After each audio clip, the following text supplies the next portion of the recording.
to thank you for all of you being here today to discuss what alcohol and drugs can do to the human body and your mental health. Um, I would like to introduce to you from the Recovery Centers of America, Jonathan. Hi, Jonathan.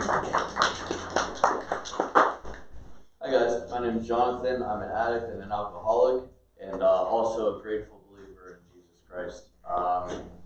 Thank you guys for being here so much. This is quite the pleasure and the honor. I don't work for Recovery Centers of America. I just use that as my secondary address for quite some time. I was in and out of there 5 times. And it took me every single time to get to where I'm at today.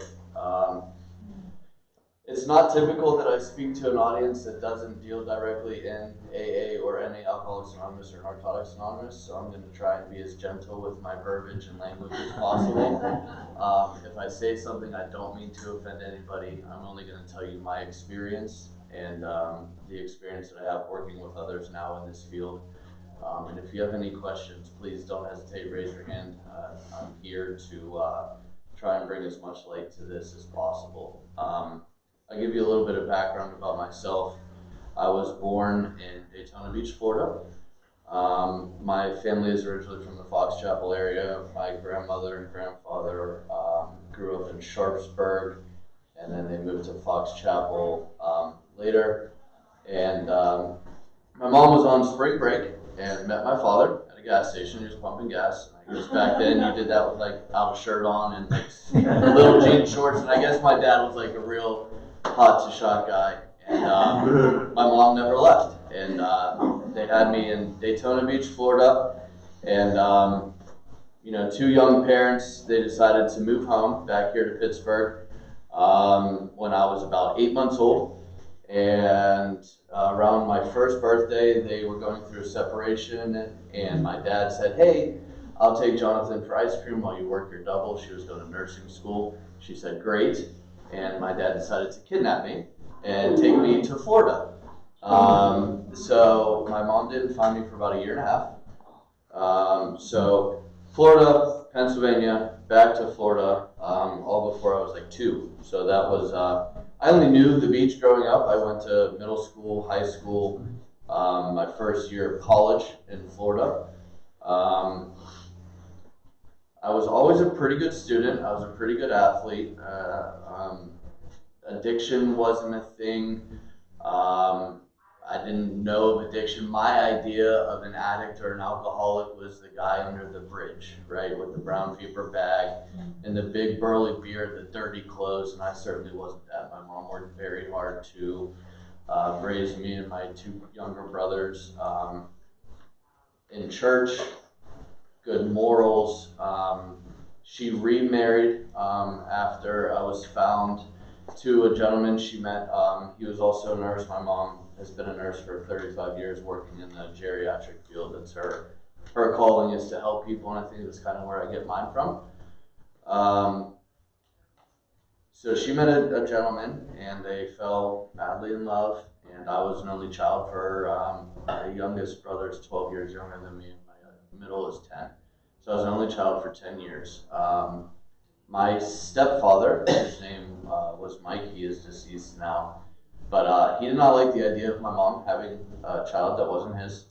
So I was the victim of sexual abuse, physical abuse, you name it. I went to private school. I had to wear makeup. I had to come up with these plethora of lies.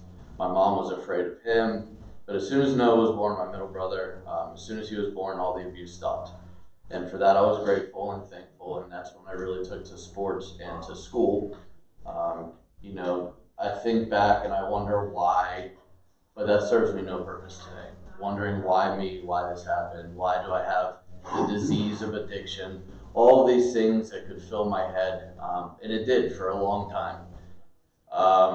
I was very angry and hurt, but at that age, I didn't really know what to do with these crazy feelings that I was feeling.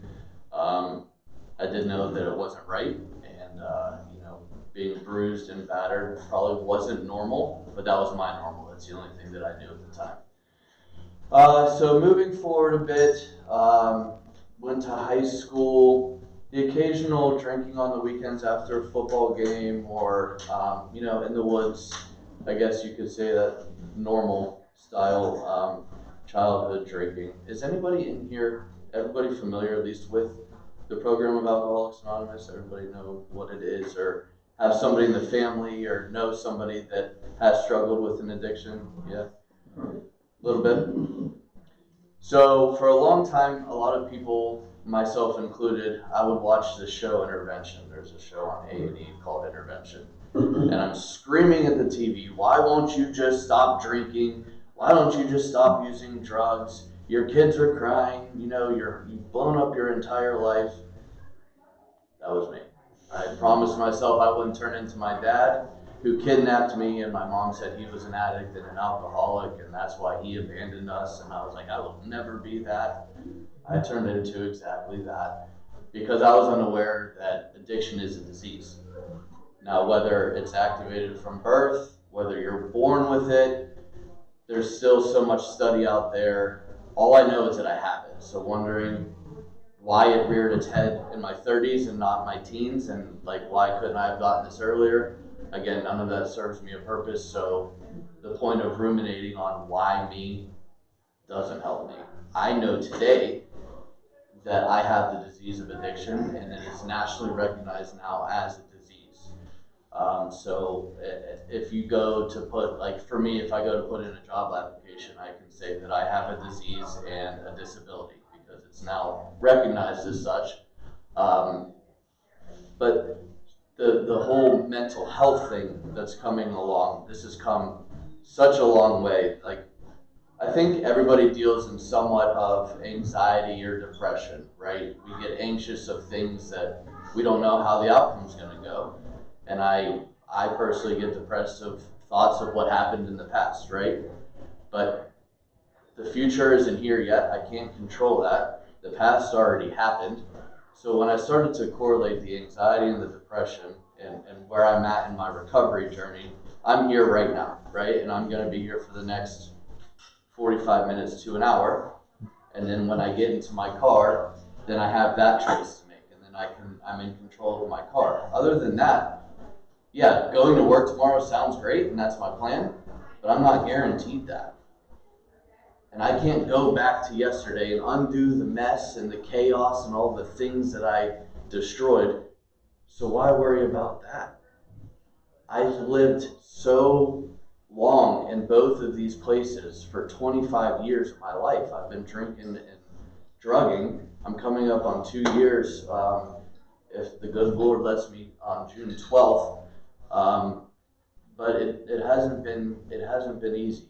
And the very first time I was checked into rehab, my family had an intervention on me. I got out of the church, I got out of the shower getting ready to go to church, and I walk into my living room and there's 14 people sitting in my living room. And I was like, what in the heck is this? And they were like, you have a drinking problem. And I said, no, you guys drink with me. They weren't drinking from the moment their eyes opened until their eyes shut for the day. So I went hesitantly to Recovery Centers of America here in Monroeville for the first time. When I was 30, I just turned 38, I was 32. At this point I had a 10-year career with the United States Postal Service. I started out as a carrier, and then I went to supervisor and then area manager. And so through all of that, I had a lot of free time, a lot of out in the street. And it was very easy when I was a carrier. I had 8 bars on my route, and everybody loved the mailman. And I would get to each bar, and there'd be a shot and beer. And I didn't think anything of it. I just thought everybody loves the mailman. Hey JR, how's it going? Hey John, hey nobody, People weren't mad at me that I brought them their bills, and it was great. Everybody loved me. And so that was enabling me, right? When I was 18, I got pulled over on spring break. The cop cut me a break. He called my mom. Didn't give me a DUI. So all of these years that I had this get out of jail free card, in my mind, in my sick, delusional mind, because I was raped by my stepdad, because I was abused, because I was neglected, because I was abandoned, all in my mind, I had a get out of jail free card. So really I could do whatever I wanted. And when I had no consequences, I never got a DUI, you know, I was waking up, I was still going to work, I was successful. I had the house, I had the car, I had the kids, I had the life, you know, and I ended up throwing all of it away. I lost my career, I lost my children, I lost the house, I lost the cars. But by the grace of God, after getting out of rehab, going back to rehab, getting that ultimatum of, oh, this is your last shot or you're going to lose everything, but then I get to go back home after 32 days in rehab. So really there was no reason for me to change, and I had not yet lost anything until the third time I got home and there was a for sale sign, and my kids were gone. And I now have a 12, my daughter's going to be 13 in 2 weeks. My middle daughter, she just turned 8, and my son's going to be 6 next month.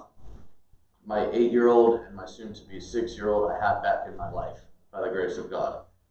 My 12-year-old hasn't spoken to me since March of 2024, and that is like a sheer dagger to the heart, right? And as somebody with an addiction problem and also anxiety and depression and all of the things that come along with my mental health side, which I'll touch on in a little bit, I'm a person of instant gratification.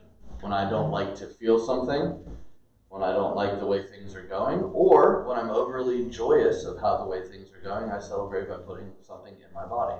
That's just what my brain and my body tell me to do. So the last time that my daughter was willing to speak to me, I had gotten a new house, and I said, I'll meet you and your mother at the furniture store so you can pick out your new bed, and I didn't show up because I decided to go back out on another run. Decided to go do some more research. Here's where the mental part comes in. I've never once in my life woken up and taken a drink and said, I choose this over my children. My disease tells me I need this to function. Not the same thing as me deciding that I'm just going to do this and my kids will be there, you know? And that's the hard part for me. Like, why won't you stop for me? No, I want to stop for my children. I want to stop so I can be a better employee, a better son, a better person to society.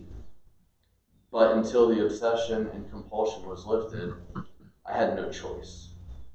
Like, people think it's a choice. It's not a choice. I don't wake up to choose to ruin my life by drinking and drugging. My brain was wired in a way that I don't have a choice unless I have a program of recovery. And that's what I have today. Now I know, because I'm still a human being, I am not a robot, I still have real emotions and I fall short.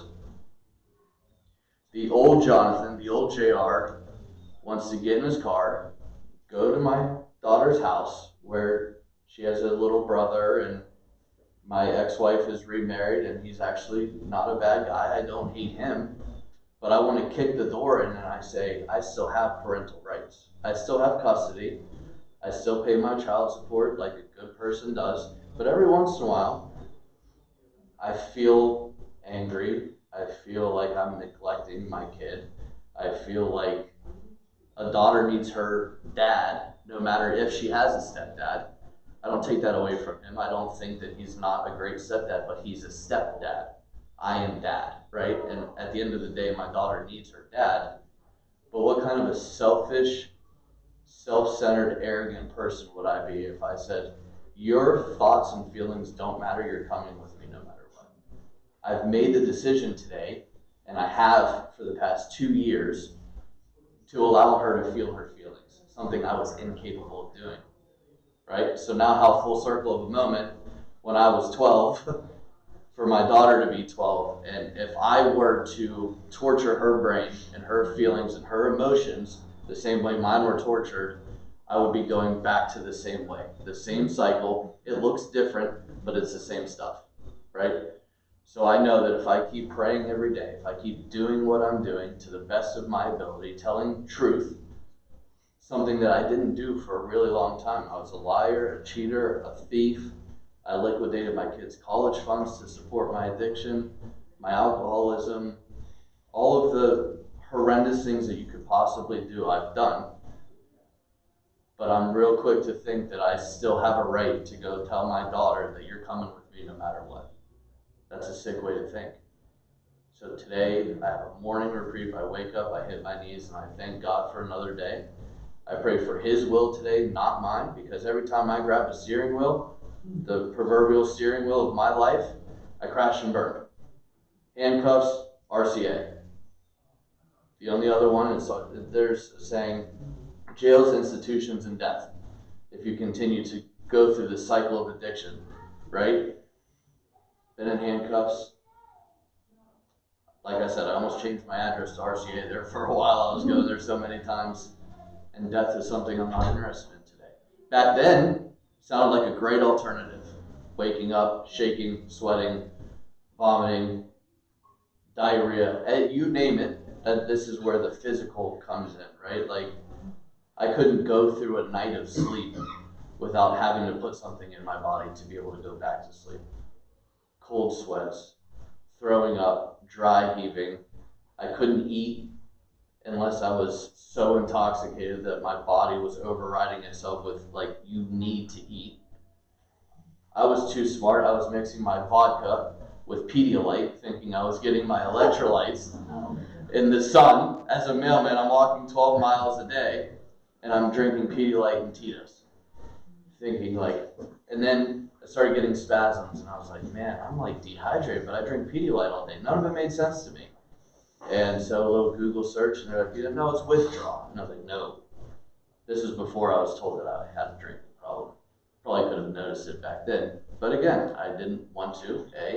I didn't see a problem because I had no consequences, you know what I mean? And the mental part, after RCA, the second time, I think, I did long-term treatment in Ohio.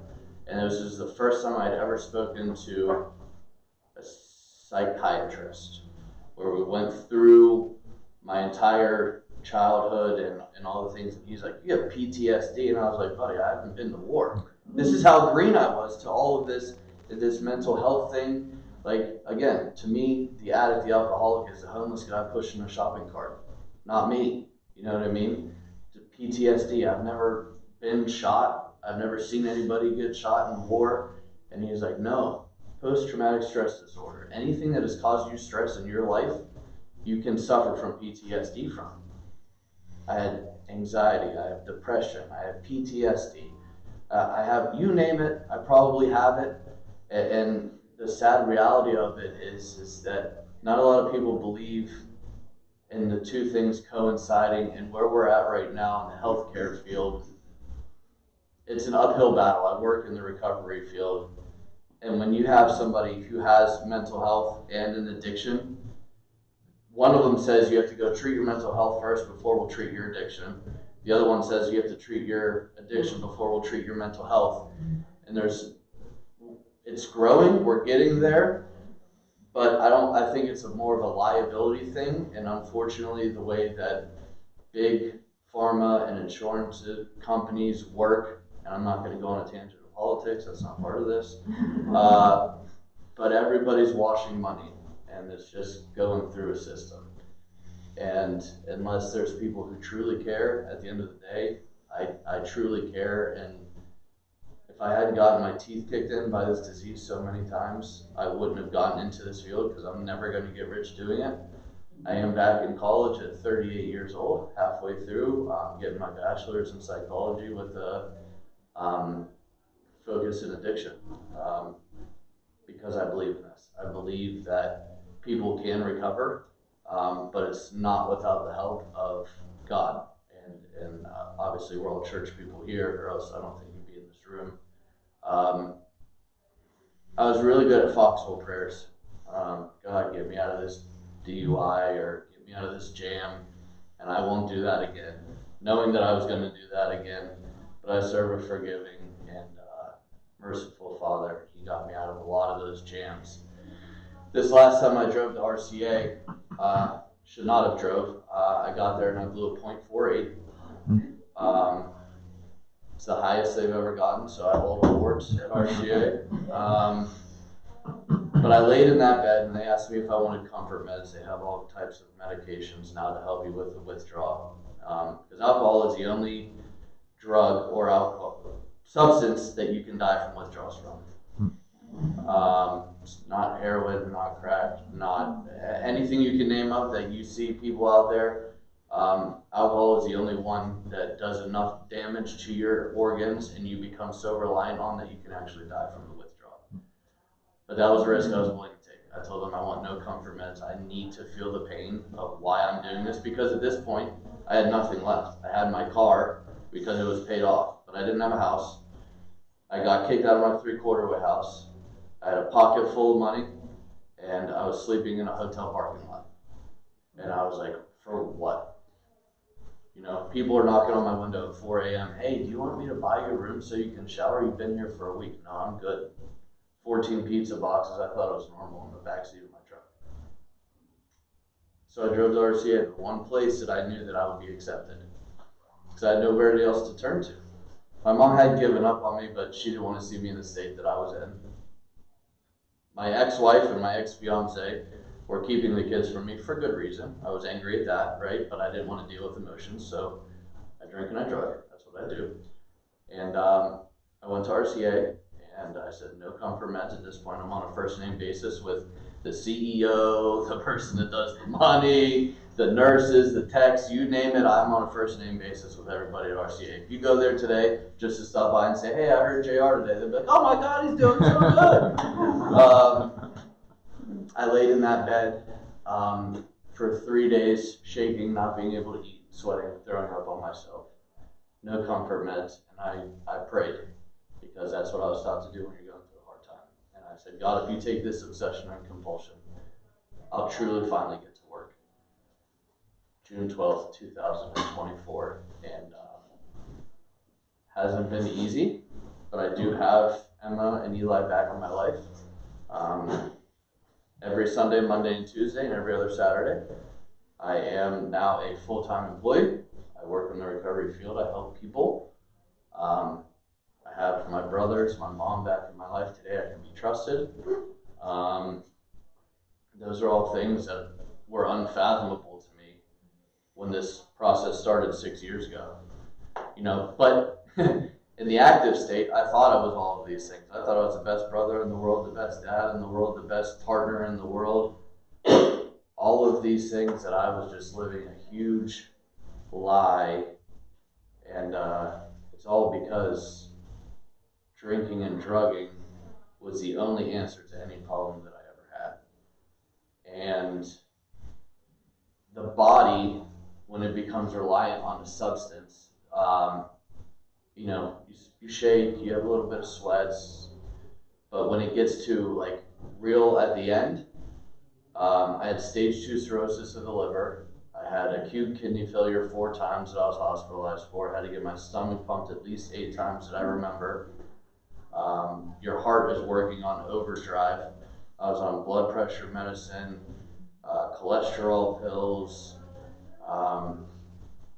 but I actually just got blood work done 2 weeks ago. My liver has fully restored itself. My kidney function's great. My cholesterol's still a little high because, look, at the end of the day, I'm an addict and I love pizza. And when I go to eat a slice of pizza, the whole thing disappears. I can eat a whole large pizza, but, you know, if that's my guilty pleasure now, I'm okay with that. And I told the doc, and she was like, the company I work for now has UPMC, and I've had AHM for 15 years, right? So then I have to go find a new PCP, and I'm all bent out of shape about it. And she's like, we're going to do blood work. I'm terrified of needles. That's the only thing I've not done is put a needle in my arm. Gratefully, because I probably would have loved that too. She's like marveled by it, but that's the only organ in your body that can regenerate if you stop doing damage to it. But that's your filter. Your liver is your filter of all of the toxins and bad stuff. I'd wake up and it would hurt to like move, like my liver was screaming for help. More. I didn't have an off button. When I put something in my body, I don't have an off button. And I don't know, that's not the anxiety, that's not the depression. That's addiction, right? People shop, right? They can't stop hitting click on Amazon. It's box after box after box after box. Now that's not harming anybody per se, but that's an addiction. Whether you choose to look at it that way or not. I know when I go to eat pizza, that's my addiction coming out. Whenever I put down the drugs and the alcohol, something else is going to come up. And if I don't go at it a healthier way, I'm going to end up weighing 700 pounds. And then I have to get that under control. That's just who I am. I have to do everything that I do in moderation and with care. Because for me, one's not enough of anything. If I'm buying a pack of gum, I'm buying 6 for no reason. When I was in rehab, I started to chew Copenhagen. I'd have 12 logs in my freezer for no reason. That's like 60 cans of chew. I'm not gonna run out. I do one every 2 weeks. I got chew for a year, you know what I mean? But that's the way that and I'm not even thinking twice about it. I go to the store, I could say 1 can, I say 2 logs. But that's just who I am today. That's just who I am in general. One of anything is never gonna be good enough. So I have to make my choices healthy, but cognitively, I have those choices now. There's a piece of paper that Josh was nice enough to print up. I'm gonna talk about this. I saw this video when I was in rehab because I was always curious. Remember I said the why me thing? So they showed this video. It's the Neuroscience of Addiction 101. Very smart dude, spiffy suit. And I was like, I'm not gonna understand any of this lingo. I don't know the basal ganglia and the certain, all of the limbic system, all the things, right? But I did know that when I'm shown it and this guy tells me the fancy terms and dumps it down for somebody like me to know why my brain is the way that it is, right? So at the end of the day, we operate on a chemical called dopamine. I'm sure most of you have heard of the word dopamine, right? But it's what gives us that little bit of, it's like a piece of dark chocolate. And that's why you can't just have one piece of dark chocolate, because your brain is triggered by the reward system, and it's the hit of dopamine. Regular human beings are designed to live between 50 and 70 deciliters of dopamine to get them through their day, right? So think of, we wake up in the morning, we check our lottery ticket, we won $1 million. There was no traffic on the way to work, and you and your wife or whatever were intimate, and then you're getting filet and shrimp for dinner. Best day ever, right? Sounds friggin' awesome. That only goes up to about 90 deciliters on your best day ever. The max your brain's really supposed to operate on, at max, is about 100. And that's like your body's flooded with dopamine. That's why you get shaky when you get excited and you can't stay still, right? The very first time, and we're just going to use methamphetamine, meth, the brain releases dopamine at a level of 1100 nanograms per deciliter, which is obviously way out of whack, right?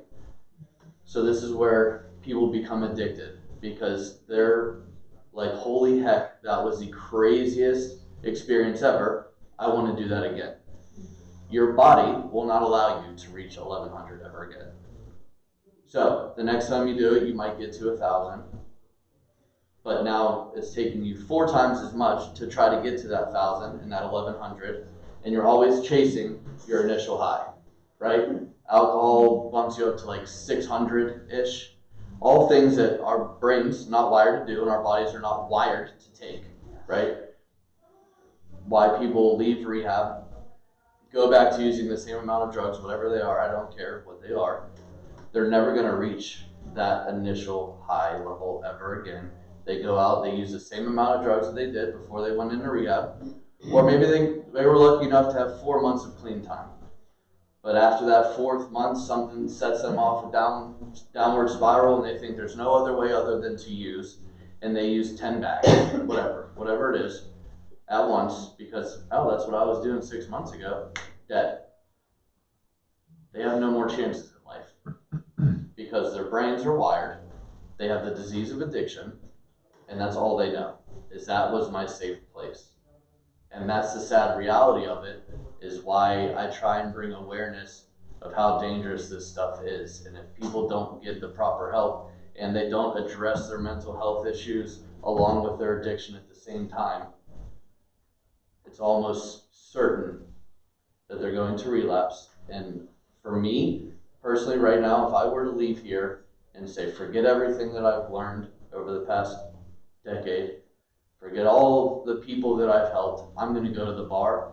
Going to the bar is not going to kill me.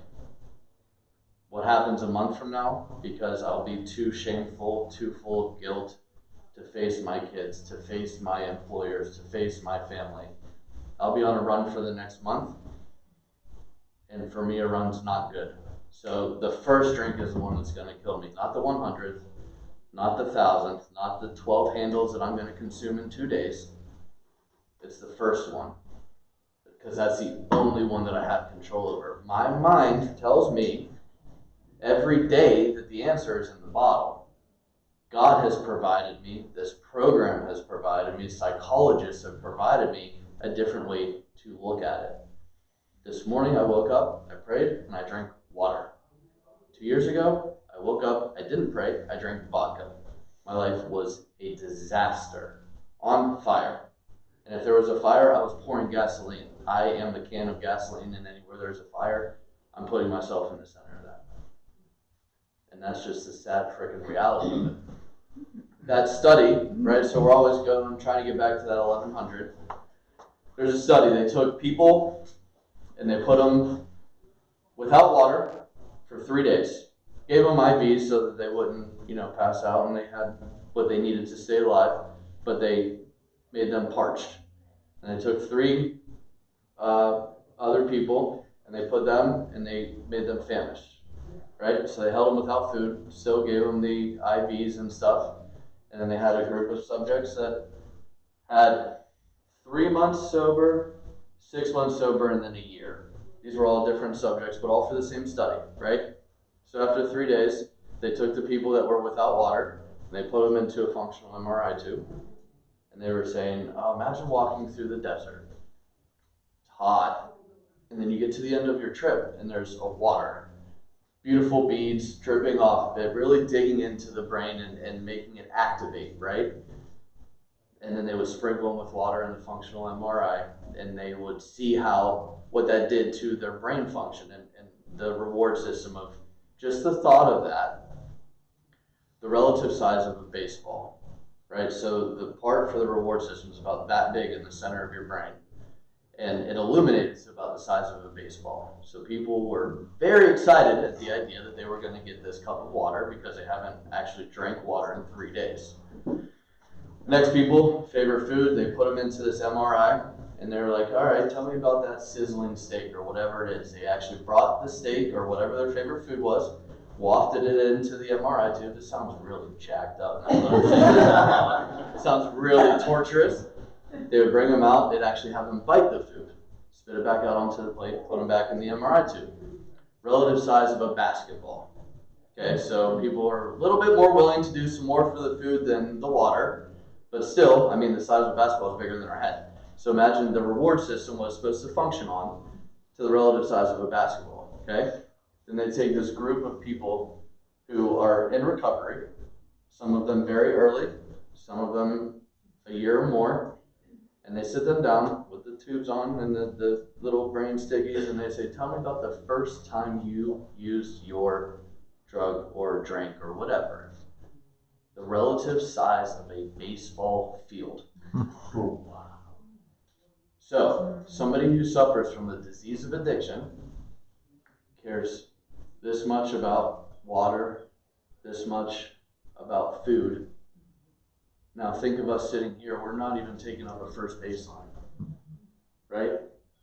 At the thought of the first drink, not how bad it was, not how great it was, not all the in-between. The very first time you used. And that's what the disease of addiction does to our brains. So you mix the phenomena of I need it to function, right? I don't have a choice. When I wake up in the morning, my brain's wired to say, you're going to drink, you're going to use, not because you don't care, because you have to or you're going to die.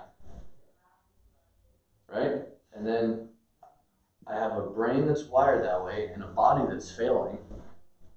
And I'm stuck in the middle of like, what do I do? I don't want to feel sick, so I continue to use against my will. I would rather have died, but I was too afraid to put a gun to my head, because then my kids are going to a funeral and then their moms have to explain to them when they're old enough to understand that their dad blew their brains out because he was an addict. And then what kind of negative connotation do my kids carry for the rest of their lives around the stigma of addiction and mental health? Both things that are treatable if wanted. You can't make anybody want to get sober. You can't make anybody want to walk this journey. I was told I had to walk this journey at 32. I decided at 36. I activated my addiction at 15. So all the damage of the in between, again, lying, cheating, stealing, you name it, I've done it. I've never killed somebody that I know of. And that's all that I can say, because there's a lot of things that I wake up in the morning and have to look outside and like, legitimately, where is my car? What did I do? Who are you? And I'm not proud of any of those things. I don't want to sit up here and sound like a pig, but there's a lot of things that I've done in my life that I'm not proud of, but those things don't define who I am today. They're a part of my journey. They make up part of my story. But if I didn't do all of those things, I wouldn't be able to stand here today and speak to what it's like on the other side. A lot of people don't get the other side. A lot of people get stuck and are so terrified to stand up and say, I have a problem. Can somebody please help me? I was terrified of that. I was terrified in an all men's group at RCA to say I was sexually abused. I had to find my why. I tell everybody that I work with, find your why. Even if you don't have the disease of addiction, if you're struggling with anything in life and you can trace it back and you deal with the initial why I am so controlling or selfish, or why I give to others so freely and I never get anything in return. Find your why, deal with your why, then you become whole and complete, and then you can offer yourself to God, and then He can use you to help other people. And so I raised my hand and I said, I need help. Also, here's a kicker, I was abused sexually, physically by a man, something another man typically doesn't say, right? I didn't raise my hand and say, I choose to be addicted, I choose to neglect my children, I choose all of these bad choices. I was raised better than that. I didn't have a choice to choose. I was dealt this hand. So rather than folding my hand as you do in poker when you flip up and you got the Doyle Brunson, the 2-7 off suited, that's what I was dealt in life. And I folded every time. I'm playing my hand. I have a choice to play my hand today. I didn't have a choice before. I have to stay involved with my therapist, because at the end of the day I can come here and be open and honest with you guys, because chances are I might not see most of you ever again in my life, and if I do and I get the opportunity to come back, I hope that you guys come back too. But I have to be honest with everybody I come in contact with, because if I stop being honest, then I stop moving forward. If I stop moving forward, I might as well turn my back on everything and go the other way. If I'm not making progress, if whatever I'm doing is not serving me today, then I'm allowed to be selfish when it comes to my recovery. Because without my recovery, I'm no good to anybody else. I'm not a good dad. I'm not a good employee. All the things, right? I'm not a good uncle. I serve nobody a purpose if I'm not progressing. And they don't have to be gargantuous steps, because then I miss a lot of stuff in between, right? Sometimes I gotta take baby steps. Sometimes all I can do is wake up and say, God, I don't have it today. I need your help a little bit more today than I typically do. And that's okay. If for the only thing I do for the day is tell somebody else the truth, and I don't do anything intentionally to hurt somebody, and I don't drink or drug, I've won that day. Because that didn't used to be a thing. Didn't used to be a thing. I was playing golf at Florida State, and my roommate, I knew, but I told the cops I didn't know, was the biggest cocaine dealer on campus. And they raided our dorm room, and they were like, hey, you can leave Florida State or you can go to prison. And I was like, okay, bye. I was 19 years old, and now I'm going back to school. And it's crazy. You know, my daughter, when I'm not with her, she'll call me and say, hey, Dad, how many days you got sober today? And like, I don't do it for them. I do it because I can so that they have a present dad. Because that's not something. I look at the pictures of the day that they were delivered and I was smashed off my ass. I'm calling my friends, oh, dude, I'm having a baby. And they're like, all right, we'll meet you at the bar after she comes out. I'm like, yeah. Like, I couldn't even make it through my kids coming into the world. And that's before I even knew I had a problem. That's just what I did for everything. I was terrified of recovery. I was terrified. Here's something psychologically that really helped me. I got this thing called a sponsor. It's somebody who helps you through the steps that they went through, right? When I first came into the rooms, people with like 20, 30 years. And I was like, no. Like, that's too long. That's too much for me to take in. I need the person who has like 3 weeks to talk to me and have a conversation. Like, what's that like? 30 years seems unachievable to me, right? So I kept coming around, and I was giving sobriety a real shot. And I finally got a sponsor, and I was like, how am I ever going to cheers, champagne toast my daughters at their wedding? He's like, how old is your daughter? I was like, 10. He's like, what the hell are you worried about? Your daughter getting married before she's 10. Your other one's 6. What are you doing? And I was like, all right, that's a fair point. But what happens if, and I always had a what if, right? What if the Penguins win the Stanley Cup? How am I not going to celebrate that? How am I going to go to a base? How? Because I quickly realized that everything in my life, I revolved putting something in my body.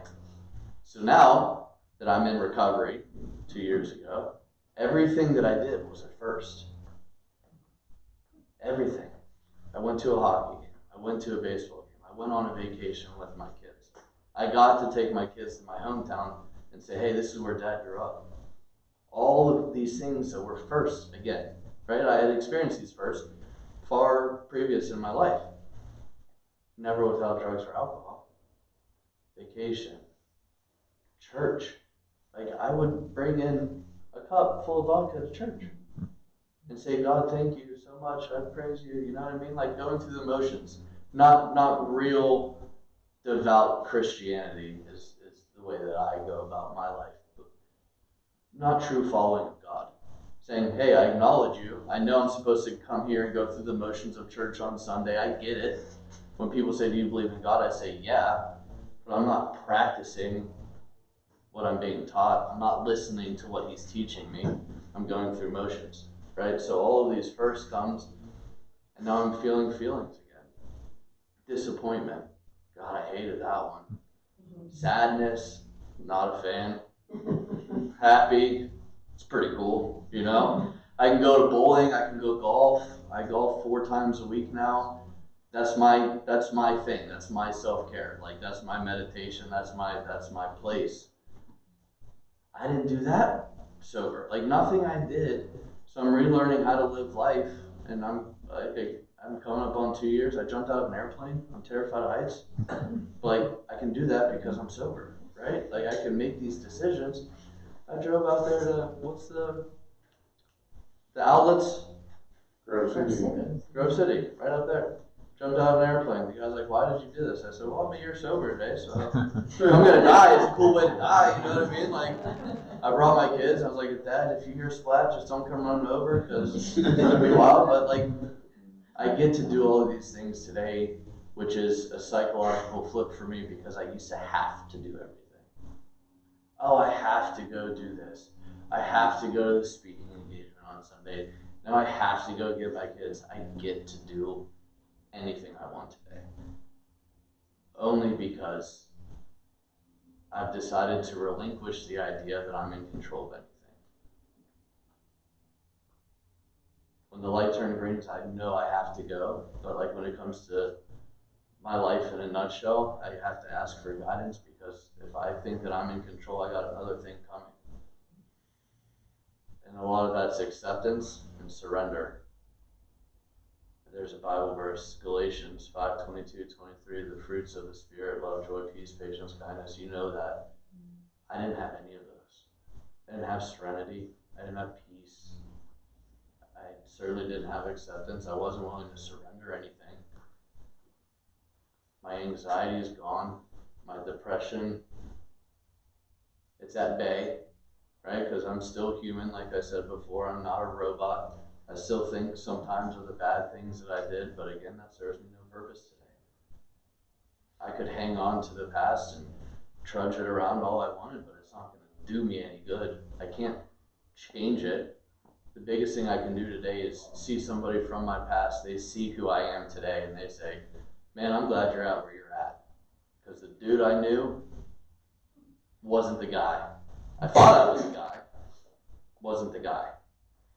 That's accepting things that I cannot change. The serenity prayer. Many of us probably had it in our homes growing up, or saw it in a bathroom somewhere. God, grant me the serenity to accept the things I cannot change, the courage to change the things I can, and the willingness to know the difference. I have to be able to live in both of those realities, right? 2 more things and then I'll shut up. On an airplane, they say, in case of an emergency and the things come down, put yours on first before you help other people, right? So when I talked about being selfish in this program, I have to put my mask on first before I put my kids on, because if I'm not good, who's going to take care of my kids? On an airplane, if all of our oxygen masks fall down and everyone's scrambling around trying to help other people, we're never going to put one on, because everyone's trying to give it to another person. You got to put it on yourself first, remain calm, and then you can help other people, right? The other thing I like to say, actually now there's 2 more. In a vehicle, we're driving, the rear view mirror, about big, right? The windshield's massive. The rear view mirror is because it only takes a second to see what's already gone. You look up, it's gone. I'm not turning my car around, right? The windshield is so that I can be prepared for things that are coming, but they're not here yet. I got 2 hands on a wheel, and I got my right foot on the gas, and it's ready to hit the brake, because I'm in control of right here, right now. I can see things, I can prepare, but those aren't here. So why have the anxiety of the future? Why regret the past? Not here, already gone. I heard this thing, if I have a foot in yesterday and a foot in tomorrow, I'm pissing all over today. And that's all I have is today. Because I lived through yesterday, I'm not guaranteed tomorrow. So whatever I do today, 85% of the people I deal with are only going to remember what I did for them that day, because the other people I see on Thursdays and on Sundays and my kids every day. But I know if I got a terminal diagnosis right now, and say you got 2 months to live, those 2 months I'm going to spend 100% stone cold sober. That thought is freaking nuts. Because if you would have told me, dude, you got 2 months to live, what are you doing? I'm going to Mexico, I'm going to Greece, I'm not going to remember anything. Like if I had 2 months, someone's giving me 2 months, I'm going to spend that 2 months with my kids and letting them know how much they mean to me, how much I care about them, and how sobriety has given me a whole different way to view life. Dealing with my anxiety, dealing with depression, dealing with PTSD, all the things that I thought were for like people in mental institutions with straitjackets, right? If I go into a room full of AA or NA people, those are the only people in the world that understand me. I could go into a room full of 50 strangers, tell my story, and you see this. And I was like, oh, they don't think I'm nuts? And this is only $1. This is the best. And coffee and donut, dude, that's a good deal. You know what I mean? And you feel at home. That's who I surround myself with now. Not the people I used to, not the millionaires, not the fake people, right? Because 95% of the people that I used to party with, they don't call me. say, hey, how are you doing? They just leashed onto another person who was willing to buy their shit for the night. Sorry, I swore. I did really good. I don't have an off button, sorry. And the last thing I like to say is, we are all born cucumbers, right? I'm a pickle. I went from a cucumber to a pickle. The disease of addiction has turned me into a pickle. I can never go back to a cucumber. Once you're in pickle form, that's it. It's a wrap. You're staying a pickle. I'm good with it. People love pickles, you know what I mean? Also love cucumbers. I love both. But I just can't go back to the way that I used to be. So fantasizing about the idea of one day sitting in center field at a Pirate game, having one beer, still to this day sounds freaking marvelous. I would love to. I can't. I know I can't. Because I've tested that theory time and time and time and time and time again. I'll have that one and I'll be able to say, haha, told you I had one. But in my mind, I'm like, damn, I won 2. I won 6. And then 2 weeks later, I have 3. I'm like, see, I told you guys, I got this. Within a month, I'm back to a handle a day. And then I look back and I say, how did that happen? Because I have the disease of addiction. I am a pickle. I'll never be a cucumber again, and I have to accept that. I got beaten into me for a long time, but I had to come to terms with it, and it wasn't without God being able to give me serenity and acceptance and surrender, and being able to stand in front of people and tell my story. Because at the end of the day, like, I'm this big on this planet, and I used to think that I like engulfed this planet. I don't. I'm nobody. I'm just another story. There's millions of people out there with a story like mine who are too afraid to stand up and say, I struggle with mental health. I struggle with addiction. My body says no. My brain's telling me yes. I need help. Tomorrow I'm going to wake up and I'm going to say, I need help. I will never walk through a door, across the stage, and get a diploma and say, congratulations, you have graduated from Alcoholics Anonymous. You are now cured. Never in my life will that diploma come in the mail. Never will I get to hang it up on the wall and say, this is my most prized possession. It's not how it works. I'm learning through constant course study, trying to achieve a degree that I'll never get. I'm good with it. Because I'm climbing up a ladder. I'm not going down a ladder. I'm not going back to the guy I used to be, because honestly, if I stood up here in front of you guys as the guy I used to be, you would have showed me the door by. And that's real. That's not trying to make myself sound like somebody I wasn't. I was a menace to society. And today I can stand here in front of anybody that wants to listen or cares to listen, because if it only reaches one person, or 5 weeks from now, you guys are talking to somebody and the family or a friend refers somebody and you guys remember one thing from what I did here today and you pass that along to one person, maybe they'll think twice before they make a bad decision. And if I can save one person, I've done my job. Not saying that I'm going to do it right here, right now, but maybe this message carries. And then it carries to another person. Or maybe it's somebody on, I don't even know if I'm online. If I'm online, hey, how you doing? You guys look good. But that's all I can pray for, is that somebody takes a piece of something. I'm not naive enough, and I'm not big-headed enough to think that my message is the only message. But I have a message for people that want to listen, and it's a glimmer of hope. It's a hope shot to somebody that's struggling, who doesn't want to stand up and say, I need help. Come to me. I'll raise our hands together. If you guys have any questions, please.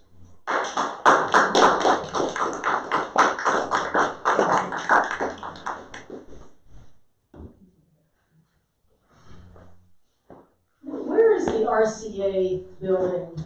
So if you go to the big hospital, Forbes, you take that left, go down there, and Forbes is to the left. If you go around that bend, it's right there on the right-hand side. Yeah. Every Tuesday there's an alumni meeting. It's for people that have gone to RCA, but it's an open meeting, so if anybody's ever curious about what it looks like in there, Tuesday night, 7 o'clock. We meet in the cafeteria. Yes, ma'am.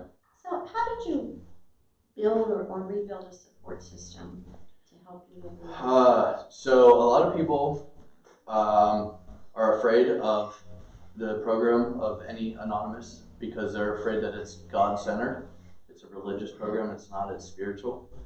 I had no problem because I was raised in church, but I went to meetings and for a while I just sat there and listened, and I wanted to be like the people that were talking about recovery, that were smiling and laughing, because to me my life was over, and those people, their life was happy, joyous, and free. So I went to meetings and I said, hey, I'm new, I need help, and then people just reach out to you. It's a beautiful program that we have. Like this morning, there's 3 newcomers and they probably got 60 phone numbers. And I go up and I give them a piece of paper and I say, if you ever need anything, please call. That's all you can do, right? But then you start running, you go to different meetings, you find the people that you like, that you gravitate to, and before you know it, I got like sober chat that they're blowing me up right now. There's 18 of us in there. We watch sports together, we have parties together, and that, I mean, most people don't do what I did. I just thought everybody did, right? Most people don't drink a handle a day. I thought that was normal. But like, life is beautiful. And then you get to sit down and have a conversation with people who are also alcoholics, and they want to be around you. It's weird. It's awesome. It's free. What's a handle? How much? Oh, the one that you have to carry like this in the glass jar. It's like that big. Yeah. That's big. Half gallon. Has your, like for children that have Al-Anon, Yeah. has your oldest daughter ever, do you think she'll ever? She's in therapy right now, which I'm a big advocate for, right? I've offered independent therapy. I've offered me going to her therapist. Such a delicate age. And then for me not to, I mean, obviously I know her, right? But I've heard her voice once. It was 3 weeks ago. I'm in constant communication with her mom. And I was like, you know, I just want to hear her voice. I won't say a word. I won't put my 2 cents in. She's like, she's just not ready. And then we were at Dick's buying my other daughter some softball stuff, and phone rings and it says, Stacy, it's my ex-wife. And I answered, I said, hello, and it was my daughter's voice. And she goes, hi. And like, I was like, holy crap. I actually might cry again, but I'll try to keep it in. I heard the excitement in her voice, that she heard my voice, and that I was well. And for like 30 seconds, I heard, like there was communication, right? And then she's like, oh wait, I have to be mad at Dad. So then she was like, you know what you did wasn't fair, and this and that. Yeah. Not once did I interject and say, yeah, but look at me now. Because that's what I want to do. Like, hey, where's my parade? I got 2 years clean and sober. I let her have her voice. I let her have her opinion. Her mom sends me pictures all the time, so it's not like I'm not there, but I can't force my way back in. I have to be willing to accept where she's at. And when she's ready, I'll let her come to a meeting with me. I'll engage in any type of therapy. There's Teen Anon, like there is for Al-Anon. So it's certainly all things that I'm at her pace. And if I keep doing what I'm doing, she'll come around. Because I never abused my children, right? I never like left them home alone. I was there, but I wasn't there, right? So, but she remembers, you know what I mean? My other 2 don't remember, and they've never seen me put a bottle to my mouth or smoke anything crazy or snort anything crazy. I'm blessed in that aspect. My 12-year-old remembers me drinking. She remembers how silly I used to get. So I gotta let her work through her shit. You know, we all have our stuff, and you're allowed to go and visit, like a drive-by with Christmas lights, right? There's my stuff. I'm gonna drive by. I'm gonna acknowledge you're there, but I'm not gonna park. Because if I park there and I go and I sit in it, disaster. So she'll work through it, and I'll be here. I'll be ready to be dad whenever she's ready. Does anyone have any more questions for Jonathan? When you talk about it being a disease, and with a lot of diseases, you may catch it from someone. this is not the case here. Correct. Is it a genetic thing, a propensity to become an alcoholic? What is something that, I'm trying to understand. Yeah, so the current studies show that if you come from a line of addicts, you have a higher propensity to have it show up in your life. Mhm. Now, I've also met tons of people who said, I come from a great home, my mom never drank, my dad never drank, I don't know why I have it. So there's still a lot of research that's being done. All we know is that we're all born with the same brain unless you have a brain transplant, right? So we're trying to figure out why the family lineage connects so strongly, or it skips a generation, just like twins do, right? It's hereditary, and on the counterpart of that, people that become addicted is just from like repeated use is different than somebody who has both parents or dad's side heavily, mom's side not at all. So the propensity is there. The other people wire their brain to become addicted. Those are, in my mind, there's two different types of addicts. Either way, you're both addicted, right? So we have to treat that. But somebody who comes from a whole family tree of addicts better be way more careful than somebody who didn't have any in their family tree at all. Like, there's still a possibility that they become addicted, but that's more so at their own repeated doing than somebody who has a higher propensity in mom and dad, grandpa, grandma, both sides, littered. You're almost destined for it, right? Once you figure it out, you better change your shit or else you're gonna die. That's the gross, stark reality of it, right?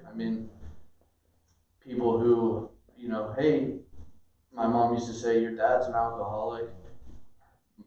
Her dad died at 50, alcoholism. My uncle passed away, alcoholism, drug addiction. Like, I knew. I didn't care because it could never happen to me. Nothing ever happened to me, so I was like, I'm not like them. I'm not dead. You know what I mean? Like, I go to work. I didn't lose my job. I have my kids. I have the da-da-da-da-da-da. I made an excuse for everything. At the end of the day, I'm an addict. I'm an alcoholic. I can't change it.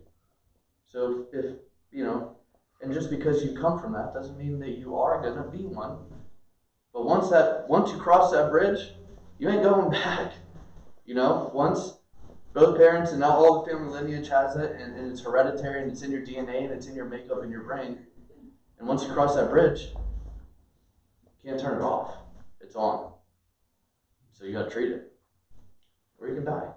I tell everybody that. I said, if you guys want to go do more research, I have 4 sponsees. I'm blessed to have that. So if you guys don't really want this and you want to go do research and figure out if you're truly one of us, there's the door.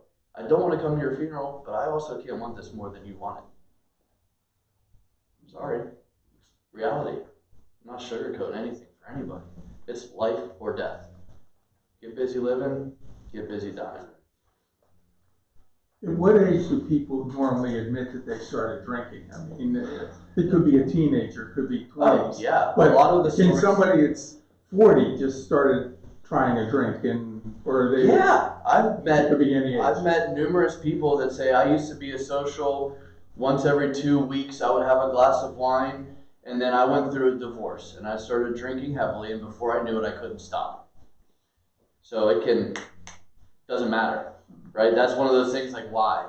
In my 18, early 20s, late 20s, I could do wing night on Wednesday and Sunday football and not think about it. Like, I could. And then in my early 30s, I was drinking every single day, morning to night. And I'm like, how the hell did I get here? Because it wasn't that. But once it's there, it's a wrap. So somebody who's never drank in their life at the age of 60 could go out and have a glass of wine with a filet, and in 2 months they could be drinking a vat of wine a day, and then their probability of bouncing back is not great. Health conditions worsen as we get older. That's just the reality of life, and people whose addiction has started at an onset of later age, they age and go downhill quick. But I have a guy who's 98 in my home group, man. He walks in every single day. He's been sober for 60 years. He wakes up, he goes for a walk. And we have the only disease that tells us we don't have a disease. And the only thing it wants is death. Cancer, we get radiation, we get chemo, right? Diabetes, you take your insulin. Any disease that's out there, I'm damn sure going to the doctor because I don't want to die. I'm an alcoholic and an addict. What do I want to do? Keep drinking and using. Make it make sense. So with all diseases, there's research to try to find a cure. Yeah. Do you ever believe that someday they'll find something, some sort of medication? Probably. There's a lot of MAT, something assistance treatment, and there's like for opioid users, there's Suboxone, methadone. There's naltrexone, which is a pill form. There's all types of things to help rewire your brain to say, I'm not craving it right now, or have an ill effect on your body. Antabuse is a shot, I believe, and if you take a sip of, you get violently ill. So they're all like Band-Aids on bullet holes for now. But I'm sure research and evolution of something, somebody's going to say, hey, if you don't want the disease of addiction, here's a blue pill, and you can go and drink and use all you want. I'm not taking it. Because to me, the program of Alcoholics Anonymous has been around for almost 100 years. None of the literature has changed. None of the slogans have changed. None of the steps have changed. And none of the traditions have changed. You know why? Because it works. People come in and say, oh no, that's not for me. They say God. Or, oh no, this is a cult. Okay. But the proof is in the pudding, as they say, right? It's not been changed once. The book has not changed. They still refer to whiskey as John Barleycorn. I mean, they don't change it because it works. I tell everybody, give recovery a true shot. Everybody that I meet into a meeting, I'm sorry, I know you want to go. I could talk up here for hours. Okay, But I tell everybody, give recovery a real shot. Get a sponsor, work the steps. You've heard this probably before. If you give recovery a true shot and your life doesn't get better within 6 months, call me. I'll give you my credit card and we'll go out together. Nobody has ever called me. Because if they actually believe in what they're doing and they try this program, your life gets better. You stop lying. You stop stealing. You stop cheating. You begin to be a dad, a brother, sister, whatever. And people start to respect you again. And you get a little bit back, and a little bit more back, and a little bit more. And now coming up on 2 years, like the idea of putting something in my body is so insane. Like I could get a phone call right now and, hey, all of your children died in a car accident. And I wouldn't think to put anything in my body. Because it's not going to bring them back. It's not going to change anything. Instead, I have to deal with my children's death and the shame and guilt of relapsing. And then try and make it back into the program? Nah, I'm good. I don't deal in insanity anymore. Same thing over and over and expecting a different result. Dealt with that for a long time. I'm good. I'm good. So if anyone doesn't have any more questions, we would like to wrap up by thanking our speaker, Jonathan. It was very interesting and educational. Thank you. And inspirational. Yeah. Thank you very much. Appreciate that. So thank you for coming. Absolutely. Thank you, guys. And if any of you need anything, he has my phone number now. So if it's for a friend or you're asking for a friend, like they say, please reach out. I'll point them in the right direction. I have so many resources in so many different counties, and I mean, I'm here to help because I believe that everybody deserves a second, third, 20th chance in life, but they gotta want it. All right. Thank you. Thank you very much. Yep.